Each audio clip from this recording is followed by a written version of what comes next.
今天给大家带来的仍然是咱家彩粉点的菜——椒盐虾。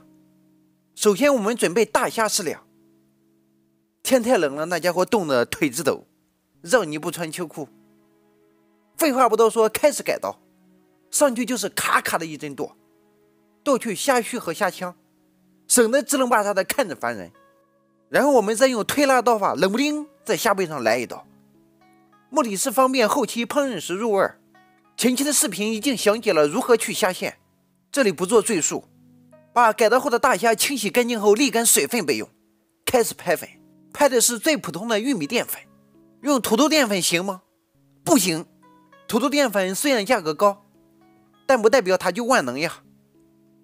因为土豆淀粉的延展性比较好，所以它的脆度不足，容易回潮，不能给此菜提供持久的脆感。那用面粉呢？也不行，面粉炸出的口感硬而不脆，颜色稍暗，不能适应更高逼格的餐饮要求。其实这个菜呀，不拍粉也行，也能把大虾炸至干香酥脆的程度。但是如果不拍粉而又要炸至酥脆，大虾必须经过长久而多次的高温复炸，这样一来，其内部的营养和鲜香会大大降低。从养生角度来考虑，这并不符合营养学的操作要求。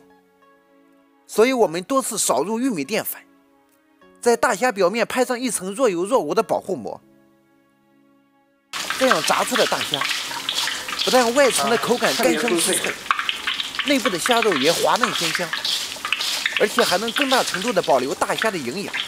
就在刚刚拍粉时，翠花已经把油锅打开了。好了，粉拍好了，油温也上来了，5成热刚刚好，手悬空有炙热感。把大虾分散下入锅中，稍作定型后，用勺子扒拉一下，使其分散不粘连。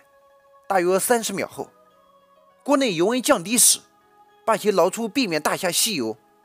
把锅内残渣也捞一下，继续升高油温。当油温升高至6成热时，倒入大虾复炸。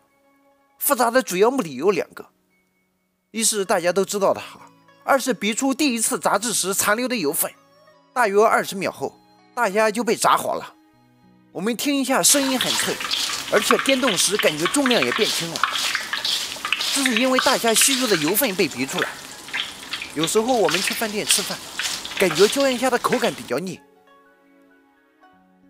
那就是因为大虾吸收的油分没有被逼出来。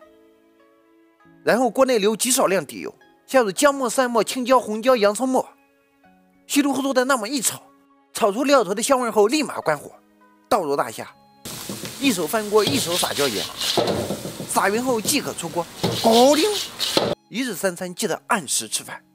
今天的讲解就到这里，喜欢的可以点击关注、转发、评论。大家喜欢吃什么菜都可以在视频下方留言，你喜欢吃什么，我就做什么。